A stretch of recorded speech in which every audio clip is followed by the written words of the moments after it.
Good evening. Good evening.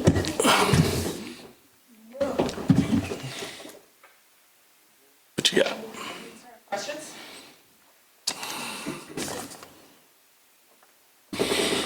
Hey, Doug.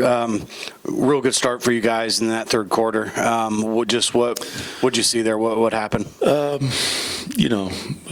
These are the times as a coach you reflect and you own a lot of it. Like in that moment, that's where for the team, like I have to be better. I think they'll say, "Nah, coach," but we got to make sure that we come out and we are ready to go. And if there's going to be a run, then we got to make subs and figure out a way to withstand that, because we were playing too well to let a game like this slip away. So I own that. Yeah. Coach, at this stage of the season, with the record being what it is, and you take a loss, like tonight, what's the mood like in the locker room after a game like this? This team is very resilient.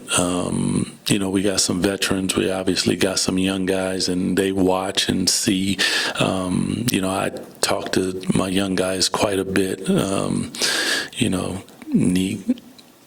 Dylan and Max, whether it's text, pull them into my office and have conversations just to make sure that their mind's right, because they're going through something that this isn't how it's going to be. It's how it is right now, but this is not how it's going to be. So I got to make sure that they're always staying on the right vibration, and the mindset is locked in.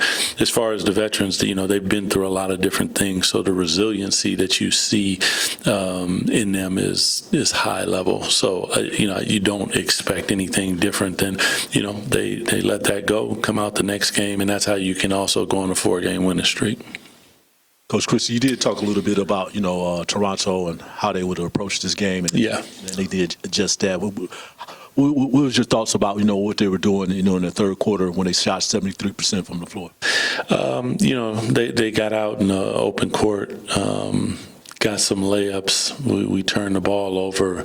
You play right into what you didn't do in the first half that got you the lead, and you didn't allow them to do that. Some miscommunications on defense that we didn't have in the first half.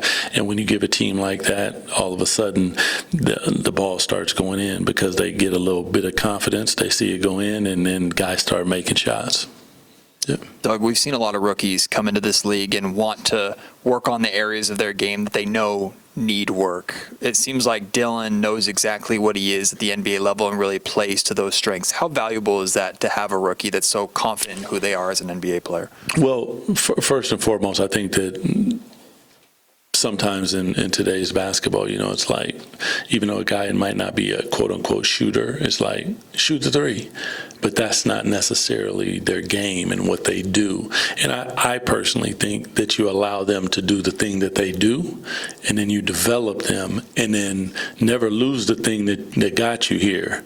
And for Dylan, his energy, his rebounding, his defense, his physicality, we'll work on the rest. Like when he got here, that little hook shot wasn't with him, but he's worked on it to the point where he's confident enough to shoot it.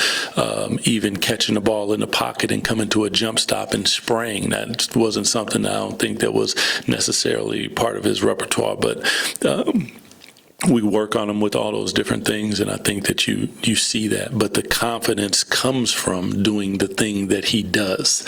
And, even the celebrations, like, we'll find the medium of where we need to be. I have no problem with what Dylan brings.